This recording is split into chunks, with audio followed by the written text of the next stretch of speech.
ባለፉት የትግል ሂደቶች በነበሩ ችግሮች ዙሪያ የነበሩ መጠላላቶች በይቅር መባባል ሂደት አስተካክለናል ሲል የአፋብን ምክትል ሊቀመንበር አርበኛ መከታው ተናገረ። የአፋብን ደቡብ አማራ ቀጠና ሳምነው እዝ ከሰምኮር ኃይለማርያም ማሞ ክፍለ ጦር የአገዛዙን ጦር ድባቅ መቶታል ተባለ። ዝርዝር የግንባር መረጃ አለንም። የሱዳን ጦር በኢትዮጵያ ድንበር በሚንቀሳቀሱ የፈጣን ድጋፍ ሰጪ ኃይሎችና አጋራቸው የሱዳን ህዝብ ነጻ አውጪ ንቅናቄ ይዞታዎች ላይ የአየር ጥቃት መፈጸሙን ወታደራዊ ምንጮች አሳወቁ። በራስ ጋይንትና ዙሪያው ያሉ ፋኖች በወቅታዊ ጉዳይ መግለጫ የሰጡ ሲሆን እስከ ሞት ለህዝባችን እንታመናለን ብለዋል። ዝርዝር አለን። ሰላም፣ ጤና፣ ፍቅር የምንመኝላችሁ ውድ የበለስ ሚዲያ ቤተሰቦቻችን እናንተን ይመጥናሉ ብለን ያሰብናቸውን የተመረጡ የጥር 15 ቀን 2018 ዓ.ም የረፋዱን የግንባርና ወቅታዊ መረጃዎችን ወደ እናንተ ይዘን ቀርበናል። ሰናይ ቆይታ። የከበረውን ህዝብ ንቆ የናቀውን ስርዓት መርጦ ሲሄድ የአማራ መሪና መንግስት ሁን የተባለ ሎሌ ለመሆን የመረጠ የብአዴን የልሉልነት ስለልቦና ለዘላለም የማይለቅ ስለመሆኑ ማረጋገጫ ነው።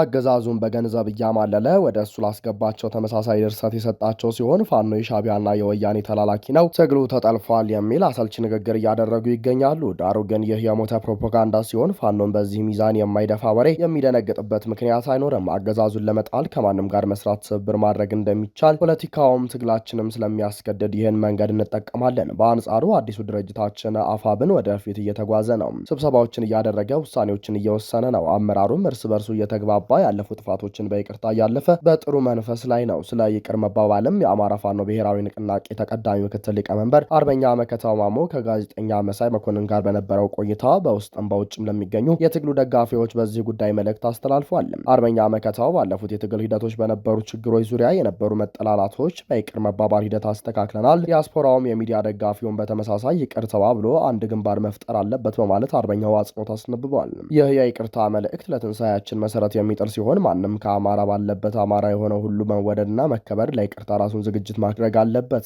እንደ በለስ ሚዲያም ከሁሉም በላይ ደስታውንም ሀዘኑንም ትግሉንም ድላችንንም በጋራ ማስኬድ ጥፋታችንንም በጋራ ማረም የግድ ያስፈልጋል እንላለን።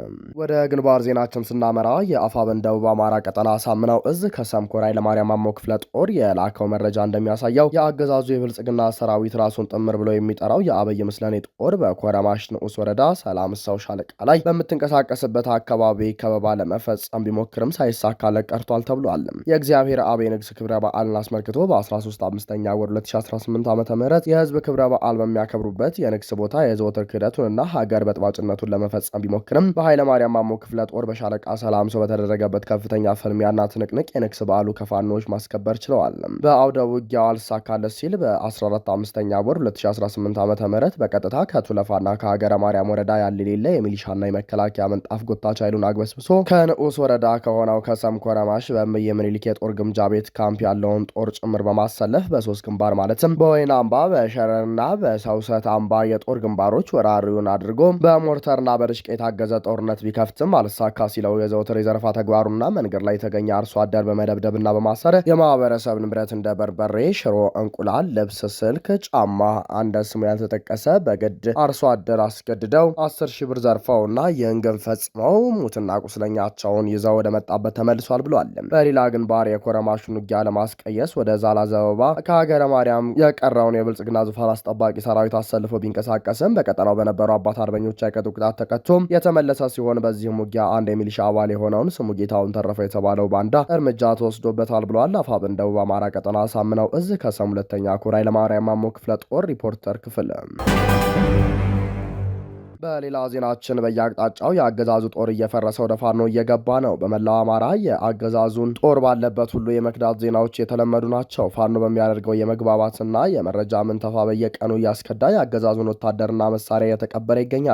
ዛሬም የአማራ አንድነትን ሲጠባበቁ የነበሩ 4 የአገዛዙ የመከላከያ ሰራዊት አባልና 2 የአገዛዙ ቁጥረኛ ሚሊሻ የቴዎድሮስ እዝ 64ኛ ክፍለ ጦርን ተቀላቅለዋል። ከድር አብዲ፣ ገመቹ ገመዳ፣ ኃይሉ ሙንዬ እንገዳ፣ ምንችል ቡችል ጸጋ የተባሉ ከኮር 601ኛ ከ52ኛ ክፍለ ጦርና ከ6ኛ እዝ 605ኛ ኮር 14ኛ ክፍለ ጦር ሲከዱ ጌታው መሌና ታደሰ ደሴ ከሸበል በረንታ 2 ጥቁር ክላሽ፣ 1 ክላሽ፣ 1 አብራራው ከ150 ጥይት፣ 2 ካዝና የወገብ ትጥቅ፣ 2 ኤፍ1 ቦምብ በመያዝ የአፋብን ቴዎድሮስ እዝ 201ኛ ኮር 64ኛ ክፍለ ጦርን ተቀላቅለዋል። 64ኛ ክፍለ ጦርን የተቀላቀሉት የአገዛዙ ሰራዊት አባላት እንደተናገሩት እስካሁን በሁሉም የሰራዊት አመራርና አባል እየተጠባበቀ የሚገኘው የአማራ ፋኖ አንድነትን ነበረ ብለዋል።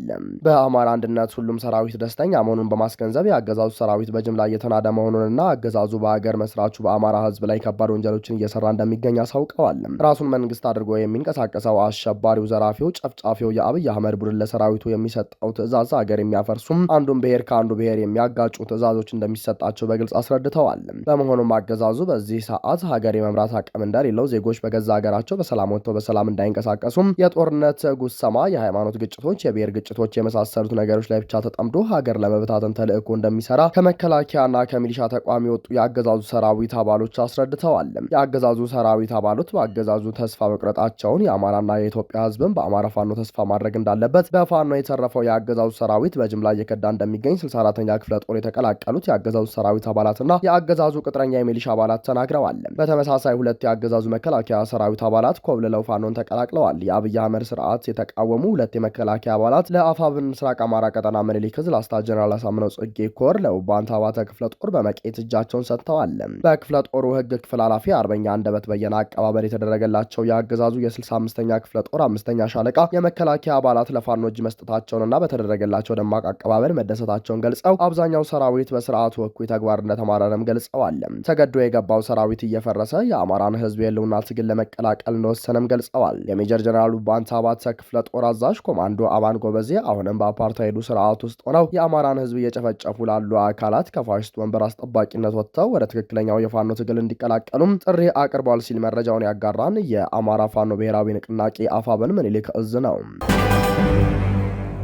በራስ ጋይንትና ዙሪያው ያሉ ፋኖዎች በወቅታዊ ጉዳይ ላይ መግለጫ ሰጥተዋል። ፋኖዎች በመልእክታቸው እኛ ግብ ቀርጸን የትኛውም ወጀብ የሚያስደነግጠን የህዝባችን አደራ ህይወታችንን ገብረን በየፍልሚያው አውድ በድል ደምቀን የምንታይ ጸረ አማራ ትርክትን ቀደን የአማራን ህዝብ እንባ አብሰን ነጻነት የምናውጅ ታጋዮች ነን ያሉ ሲሆን በትግል ሂደት ውስጥ ለዓላማ የማይታመኑ በጽናት የማይዘልቁ የጠላት ተላላኪዎች እንደሚፈጠሩ ትናንትም በአገር ክብር አባቶቻችን ሲፈትናቸው የነበረ ዛሬም ያለ ነገም የሚኖር ሀቅ እንደሆነ አልዘነጋንም። ዛሬም ትግል በሚያፈነግጡ አንዳንድ ግለሰቦች የምንደናገጥ ሳይሆን እንክርዳዱ ከስንዴው የተለየ ትግላችን በጊዜ ሂደት እየጠራ መሄዱን የምንረዳ አርበኞች ነን ብለዋል። የጠራ ዓላማ የሌለውና የተነፈሰ ጎማ ረጅም መንገድ አይጓዝምና ትግላችን ሰነፎችንና ዓላማ ቢሶችን በየመንገዱ እያራገፈ እውነተኛ የነጻነት ጉዞ እንደሚቀጥል ማስገንዘብ እንወዳለን ሲሉ ጨምረው ገልጸዋል። ታማኝ እረኛ የአህያ መዥገር ይነቅላል እንዲሉ በወቅቱ የተፈጠረው የብልጽግናን ፖለቲካ ለማሞቅ ብለው ራሳቸውን እሳት ላይ የጣሉ የነጻነት ትግሉን በግል ጥቅም ሲሉ የገበሯቸውን ወንድሞች ዘንግተው ራሳቸውን የሸጡ ከመንግስት ጎን ቆመው ከአጃቢዎቻቸው ላይ ጭምር ምላጭ የሳቡ በአንዳነት ሞዴልነታቸው የላካቸውን አብይን ሲከተሉ አምኗቸው የነበረውን ህዝብ አጡ እንጂ የእነሱ ክዶ መሄድ ብናኝ ታክል የአማራን ትግል ወደኋላ አይመልሰውም ብለዋል። ይልቁንም ተራራ የሚያክል ነውር ተሸክመው ታሪክ ተጽፎ በሚያሾፍባቸው ቀልበ እውሮች መሆናቸውን መገንዘብ ተገቢ ነው። ለራስ ጋይንት ህዝብ በዚህ ወቅት የተፈጠረው ክስተት ህዝብት የሚጥል ቢሆንም ብርቱ መስዋዕትነት ከፍለው የፋሽስቱን ስርዓት ነቅለው የሚጥሉ የነጻነት የፍቅር የበዛበት ልብ ውስጥ የተሰባሰቡ እምነት አቋምና ጽናት ያላቸው ጀግኖች ወልደሃልና በጠራ አዲስ ክፍለ ጦር መስርቶ ግሎ በማይበርድ የትግል ወኔ ነጻነታችንን እንደ ሌሎች ወንድሞች እናውጃለን። ነገ የኛ ቀን ከፊታችን ይወለዳል፣ ማንነታችንም ከፍ ብሎ ይደምቃል ሲሉ በመግለጫቸው አሳውቀዋል።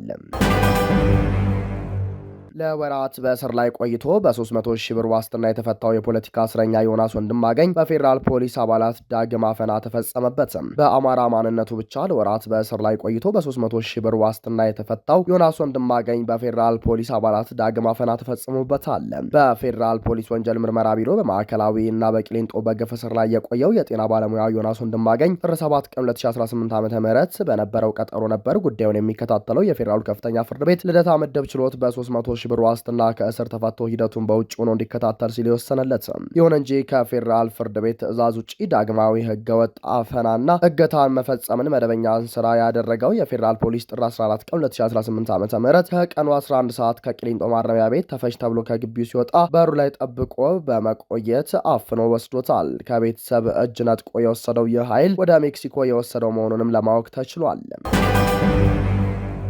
የሱዳን ጦር ሐሙስ ዕለት በብሉ ናይል ግዛት በሚንቀሳቀሱ የፈጣን ድጋፍ ሰጪ ኃይሎች ወይም አርኤስኤፍ እና አጋራቸው የሱዳን ህዝብ ነጻ አውጪ ንቅናቄ ይዞታዎች ላይ የአየር ጥቃት መፈጸሙን ወታደራዊ ምንጮች አስታወቁ።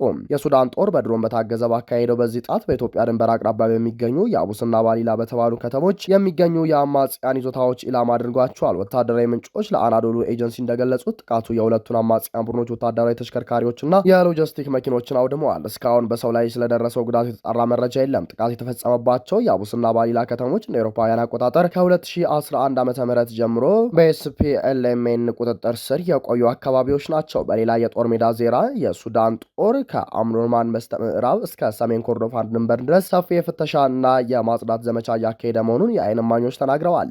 በማህበራዊ ሚዲያ የተለቀቁ ቪዲዮዎች እንደሚያሳዩት የጦሩ አባላት ከ45 ኪሎ ሜትር በላይ በመጓዝ አካባቢውን ከአርኤስኤፍ ታጣቂዎች ነጻ ለማድረግ እየሰሩ ነው። ወታደሮቹ የሰሜን ኮርዶፋንን ግዛት በቅርቡ ሙሉ በሙሉ ለመቆጣጠር ዝግጁ መሆናቸውን ገልጸዋል። የጦርነቱ በፈጠረው ሰብአዊ ቀውስም በዋይት ናይል ግዛት ብቻ ከ1.128 ሚሊዮን በላይ ተፈናቃዮች እንደሚገኙ የሰብአዊ እርዳታ ኮሚሽን አስታውቋል። የክልሉ ኮሚሽነር ላሚያ አህመድ አብዱላህ እንደገለጹት አብዛኞቹ ተፈናቃዮች ከማህበረሰቡ ጋር ተቀላቅለው የሚኖሩ ሲሆን ከ8000 በላይ የሚሆኑት ደግሞ በተለያዩ መጠለያ ጣቢያዎች ይገኛሉ። ዋይት ናይል ግዛት በመንግስት ቁጥጥር ስር ያለና ጦርነት ያልተካሄደበት በመሆኑ ከኮርዶፋንና ከዳርፉር ከሚሸሹ ዜጎች መሸሸጊያ ሆኗል። በአሁኑ ወቅት ከሱዳን 18 ግዛቶች መካከል 5ቱ የዳርፉር ግዛቶች በአርኤስኤፍ ቁጥጥር ስር ሲሆኑ የሱዳን ጦር ደግሞ ካርቱምን ጨምሮ ቀሪዎቹን 13 ግዛቶች ወይም አብዛኛውን ምስራቅ፣ ሰሜንና ማዕከላዊ ክፍሎች እንደተቆጣጠረ ይገኛል። ክቡራንና ክቡራት አድማጭ ተመልካቾቻችን ለሰዓቱ የነበረን የዜናና የመረጃ ስርጭታችን ይህንን ይመስላል። ጤና ይስጥልን።